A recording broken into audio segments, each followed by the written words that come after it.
Praise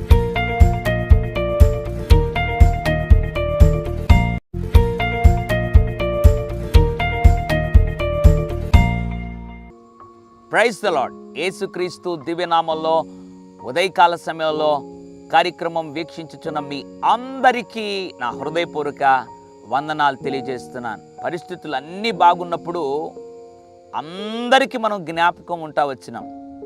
పరిస్థితులన్నీ ప్రతికూలంగా మారినప్పుడు, కష్టాలు, వేదన, దుఃఖం మన కుటుంబాన్ని ఆవరించినప్పుడు అందరూ మనల్ని మర్చిపోయి ఉన్నారు.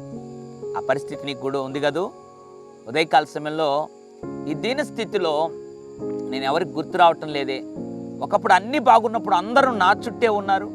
ఎక్కడికి పోవాలన్నా నన్ను జ్ఞాపకం చేసుకునేవారు, నన్ను పిలుచుకొని పోయేవారు, నాతో ప్రతిరోజు ఫోన్లు చేసి జ్ఞాపకం ఉంచుకొని మాట్లాడేవారు. నా జన్మదినం అప్పుడు, వెడ్డింగ్ యానివర్సరీ అప్పుడు, లేదా మంచి మంచి శుభకార్యాలు మా కుటుంబంలో జరిగినప్పుడు వచ్చేవారు, విష్ చేసేవారు, ఫోన్ చేసి జ్ఞాపకం ఉంచుకొని. ఇప్పుడు ఎవ్వరు లేరే.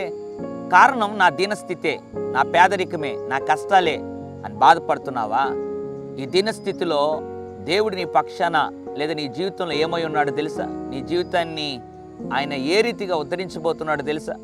కీర్తన 136వ అధ్యాయం 23వ వచనం. మనము దీన దశలో ఉన్నప్పుడు ఆయన మనలను జ్ఞాపకము చేసుకొనెను, ఆయన కృప నిరంతరం ఉండును. Praise the Lord. ఎంత అద్భుతమైనటువంటి వాగ్దానం. మనము దీన స్థితిలో ఉన్నప్పుడంట ఆయన మనలను జ్ఞాపకం చేసుకుంటాడు. ఆయన కృప నిరంతరం ఉంటుందంట. ఉదయకాల సమయంలో దీనస్థితులు ఎవ్వరు జ్ఞాపకం చేసుకోలేదని బాధపడుతున్నావా? బాధపడద్దు. దీన దశలో ఉన్నప్పుడు జ్ఞాపకం చేసుకునే దేవుడు ఉన్నాడు. చాలు, ఆయన ఒక్కడు జ్ఞాపకం చేసుకుంటే చాలు మన స్థితిగతులు